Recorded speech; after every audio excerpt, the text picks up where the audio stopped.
Today, our top story is from Palestine. There has been deadly exchange for the past few weeks, but in the latest, scores of Israeli settlers carried on a violent rampage in the town of Hawara, southern Nablus in the West Bank. They set homes, kettle, trees and cars on fire in the middle of the night. Here's the report.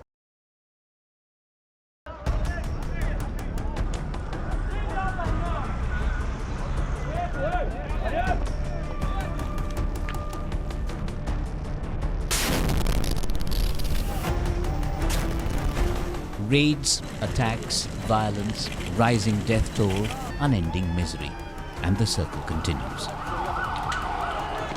This is how it's been for months since fresh incidents of raids and attacks started spiking in Israel and Palestine.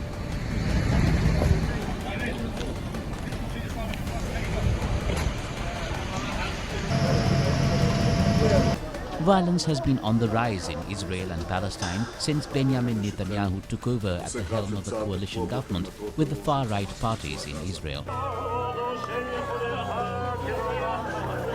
On Sunday, a Palestinian killed 2 Israeli men in Hawara. This came in retaliation against an Israeli raid in the northern city of Nablus last week, in which 11 Palestinians were killed.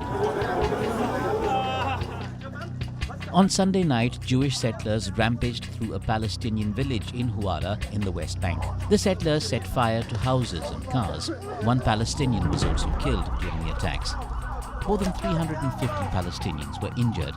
1 Palestinian was also killed during the attacks. More than 350 Palestinians were injured. The Palestinian Red Crescent Society said most of them were stricken by tear gas inhalation. The town's council said 30 houses were burned and damaged. More than 100 cars were torched by the settlers.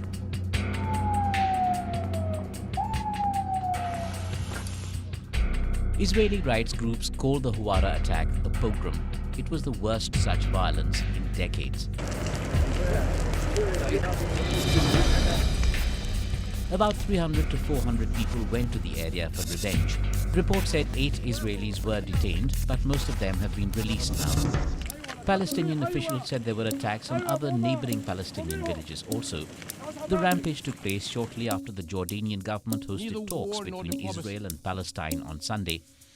Jordan said the two sides had agreed to take steps to de-escalate tensions and freeze settlements for a few months. However, just after the summit, Israel said there was no such agreement. Just after the Israelis attacked Hawara town, the United Nations Security Council held an emergency meeting. The meeting was held at the request of the United Arab Emirates. Palestine's envoy to the UN, Riyad Mansour, said the Security Council has an obligation to find ways to provide protection for Palestinian civilians. Last week, for the first time in 6 years, the Security Council denounced the building of Israeli settlements in the Palestinian territories. The statement was also approved by the United States. Though violence is not new to the region, the fresh bout started with the visit of Israeli National Security Minister Itamar Ben-Gvir to the Al-Aqsa Mosque compound within days of taking office. Ben-Gvir's visit was condemned by Palestinians and the Muslim world, with the UN calling for maintaining status quo at the site. Tensions have risen further since Netanyahu returned to power in December. His government includes religious ultra-nationalists in key cabinet posts, promising a tougher stance and enraging Palestinians.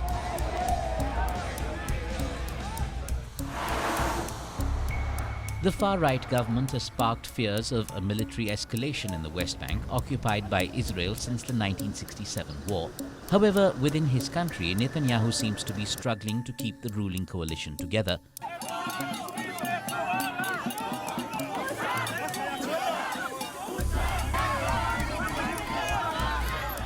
While protests in Israel continue over the government's judicial reforms, Netanyahu has faced high-profile resignations and protests within his own government in recent days. Concerns continue to mount, particularly among partners farthest on the right, over broken promises.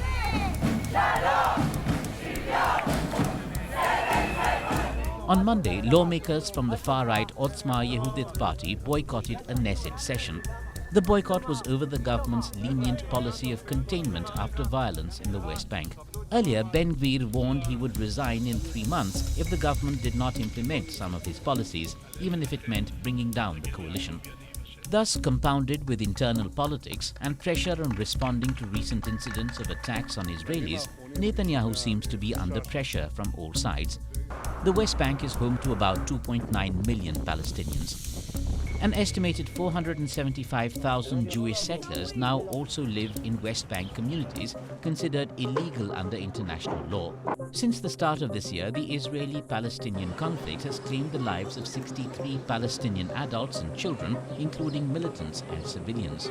13 Israeli adults and children, including members of the security forces and civilians, and 1 Ukrainian civilian have been killed over the same period.